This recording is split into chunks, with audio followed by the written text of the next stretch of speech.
കേരളത്തിലെ 13 ഹോസ്പിറ്റലുകൾ ഇന്ന് വാങ്ങി 16 hospital QCIL quality care India limited അതായത് കെയർ ഹോസ്പിറ്റൽ എന്ന് പറഞ്ഞാൽ ഹൈദരാബാദ് ബേസ്ഡ് അമേരിക്കൻ ഹോസ്പിറ്റലാണ്. ഈ കെയർ അതിന്റെ അണ്ടറിലാണ് 5 ഹോസ്പിറ്റലുകൾ ഇവർ ചെയ്തേക്കുന്നത്. അതായത് 4-5 അതായത് കിംസ് ഹെൽത്ത്, നമ്മുടെ തിരുവനന്തപുരത്തെ കിംസ്, കേരളത്തിൽ മുഴുവനുള്ള കിംസ് ഹെൽത്ത് 3800 കോടിയോളം അങ്ങോട്ട് മുടക്കിയാണ് ബ്ലാക്ക് സ്റ്റോൺ കമ്പനി വാങ്ങിയിരിക്കുന്നത്. ബ്ലാക്ക് സ്റ്റോണും KKR എന്ന് പറഞ്ഞ 2 കമ്പനികളാണ് വാങ്ങിയിരിക്കുന്നത്. അതായത് കിംസ് വാങ്ങിയിരിക്കുന്നത് ബ്ലാക്ക് സ്റ്റോൺ ആണ്. 3800 കോടിയോളം 2023 അവർ ഇൻവെസ്റ്റ് ചെയ്തേക്കുന്നത്. 2023 ഇപ്പോഴാണ് അത് മറച്ചു വെക്കുകയാണ്.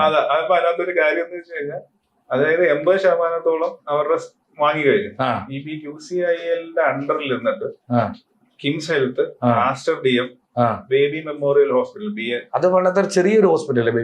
ഇത് ഈ ഇങ്ങനെ ഇത്രയും ഹോസ്പിറ്റലുകളുടെ അണ്ടറിലാണ് ബാക്കി ഈ 10ഓളം ഹോസ്പിറ്റൽ വരുന്നത്.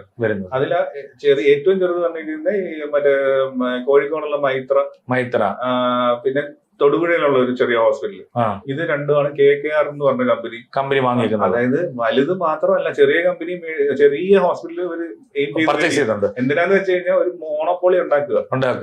ഇത് മോണോപോളി ആയി കഴിഞ്ഞാൽ അതായത് ഒരു നിലവിൽ കേരളത്തിലെ മെയിൻ ഹോസ്പിറ്റലുകളെല്ലാം അണ്ണന്റെ. അപ്പൊ താഴെയുള്ളവർക്ക് അതിന്റെ ഒരു പ്രധാന വേറെ ഹോസ്പിറ്റലുകൾക്ക് അതായത് സർക്കാർ മേഖലകളിൽ സംസാരിച്ച് നോക്കുകയാണെങ്കിൽ നമുക്ക് മെഡിക്കൽ കോളേജുകൾ ഇപ്പൊ ഇരിക്കുന്ന 8 മെഡിക്കൽ കോളേജുകൾ സർക്കാരിന്റെ മേഖലകളിൽ തന്നെ ഉണ്ട്. അതുകൂടാതെ താലൂക്ക് അടിസ്ഥാന താലൂക്ക് ഹോസ്പിറ്റലുകളെ, ചെറിയ ഡിസ്പെൻസറികളെ, പിന്നെ ജനറൽ ഹോസ്പിറ്റലുകളെ എല്ലാം സർക്കാർ ചെയ്തിട്ടുണ്ട്. പിന്നെ കൂടാതെ ഈ പാർട്ടികൾ, ഇപ്പൊ കേരളത്തിലെ ഏറ്റവും വലിയ പാർട്ടിയായ Communist Party of India Marxist കീഴിൽ നിരവധി EMS ഹോസ്പിറ്റലുണ്ട്, AKG ഹോസ്പിറ്റലുണ്ട്, അതുപോലെ NS ഹോസ്പിറ്റലുണ്ട്, അങ്ങനെ വലിയ ഹോസ്പിറ്റലുണ്ട്.